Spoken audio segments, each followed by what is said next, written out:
Jadi kesempatan pagi hari ini rutinitas pagi ya.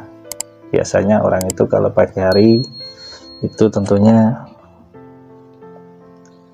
yang kerja berangkat kerja di pekerjaannya masing-masing. Ada yang di perkantoran, ada juga yang mungkin di pertukangan, ada juga sebagai driver, ada juga mungkin sebagai pedagang, petani. Semuanya pasti melakukan aktivitas di kala pagi hari. Itu suatu kegiatan yang normal sifatnya. Di sini saya akan membahas tentang sedikit untuk bentuk sebagai keseimbangan di dalam menjalani hidup dan penghidupan kita di dunia ini.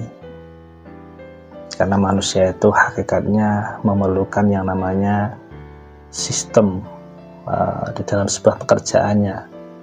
Pekerjaan secara dahiliah, secara lahir, kita menggunakan tenaga kita, pikiran kita, raga ini untuk bagaimana caranya mencukupi kebutuhan secara lahiriah, ya untuk biaya kehidupan sehari-hari, biaya untuk makan, untuk minum, untuk membayar sekolah anak-anaknya,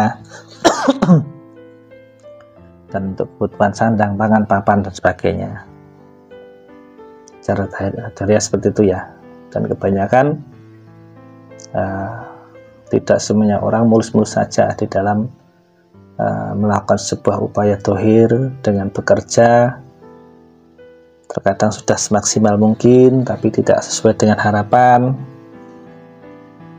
dan akhirnya banyak terjadi keluhan-keluhan di dalam kehidupan, mengeluh tentang susahnya mencari ekonomi, susahnya mencari duit, seperti itu. Itu ada suatu hal yang wajar, yaitu harus ada keseimbangan. Dengan cara apa? Salah satunya yang saya lakukan yaitu adalah dengan cara meditasi. Meditasi dengan pernapasan. Karena meditasi ini adalah tingkat dasar. Konsep meditasi ini sudah 500 tahun dijalani oleh orang terdahulu. Lahirnya sebuah meditasi. Meditasi dasar itu adalah meditasi pernapasan.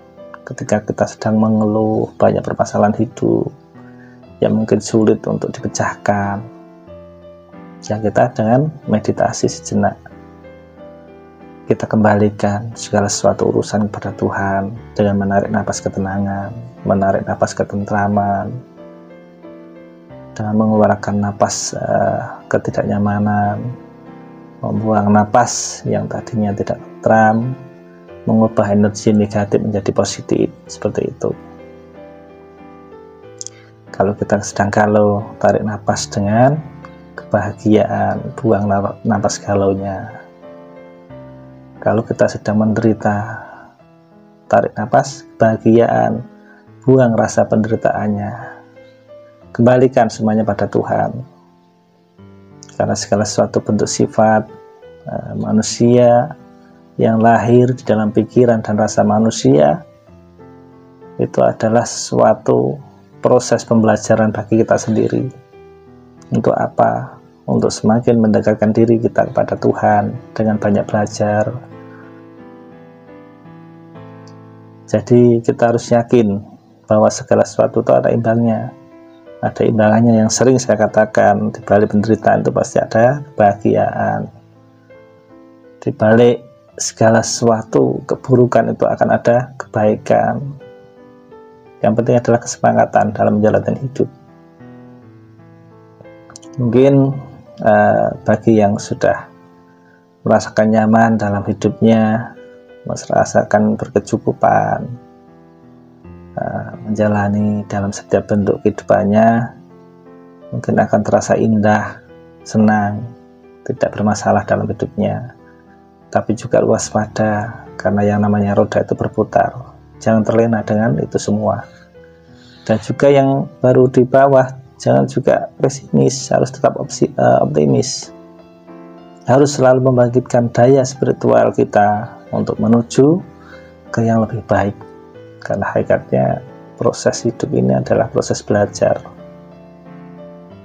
Contohnya ketika kita sedang dihadapkan sesuatu kesulitan, kita tidak punya pekerjaan, akhirnya cuma murung, berdiam diri, tidak melakukan apa-apa, hanya meratapi nasib, itu akan semakin menuju kehancuran penderitaan.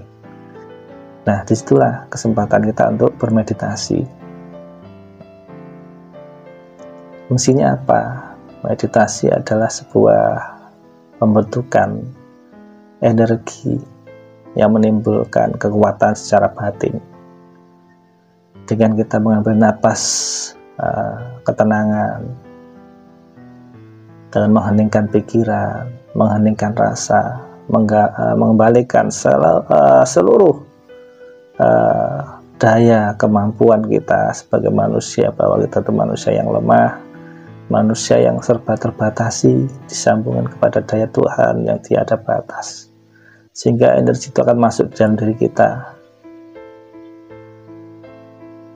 Kalau kita merasa miskin, buang napas kemiskinan, tarik napas kekayaan, dengan menguatkan rasa, menguatkan pikir, bahwa di dalam energi kita itu ada zat yang maha kaya, yang bisa menjadi kita lebih tambah bersemangat, menambah energi positif, sehingga terlahirlah sebuah kesemangatan di dalam menjalani kehidupan ini.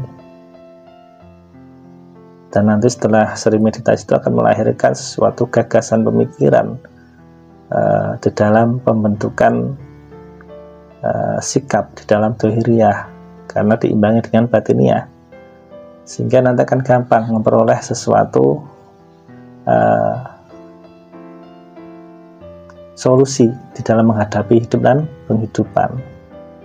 Karena orang itu sering lupa dengan kita bermeditasi, meningkatkan tingkat spiritual kita kepada Tuhan, maka terkadang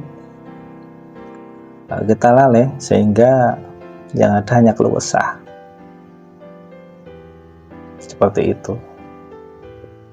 Jadi ya, tahapan awal dasar itu adalah di meditasi pernapasan, yaitu itu adalah solusi untuk keseimbangan, meningkatkan spiritualitas baik secara lahir dan batin, dan juga menambah kepekaan baik secara lahir dan batin, sehingga akan selalu terjadi pencerahan-pencerahan, sehingga kita sedikit demi sedikit akan bisa mengatasi keluhan-keluhan sebagai manusia. Wajar, manusia itu memang tempatnya keluh kesah, tidak dipungkiri, tapi itu adalah proses kehidupan. Yang penting bagaimana cara kita untuk selalu membangun kesadaran-kesadaran, supaya jiwa kita ini bangkit, selalu meminta pertolongan pada Tuhan, dan harus yakin bahwa Tuhan itu akan menolong hambanya, bagi hambanya yang berusaha mendekat baik secara lahiriah dan secara batiniah. Jangan malah menjauh. Kalau kita diuji berbagai banyak permasalahan hidup, kita semakin menjauh, merasa Tuhan sudah tidak adil pada kita, Tuhan sudah tidak berbelas kasih pada kita, semesta tidak mendukung kita, maka kita akan hancur. Seperti itu. Jadi perlu diingat ya, meditasi pernapasan itu adalah kunci solusi untuk membangkitkan spiritualitas secara lahir dan batin. Selalu mengasah jiwa, supaya apa?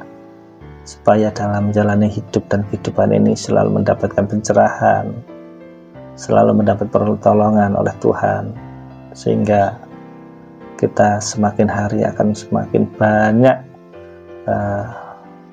kekuatan energi positif yang akhirnya akan menata kehidupan kita secara lahiriah, secara batiniah, seperti itu. Agak batuk. Sekian dulu yang saya sampaikan, kurang lebih mohon maaf.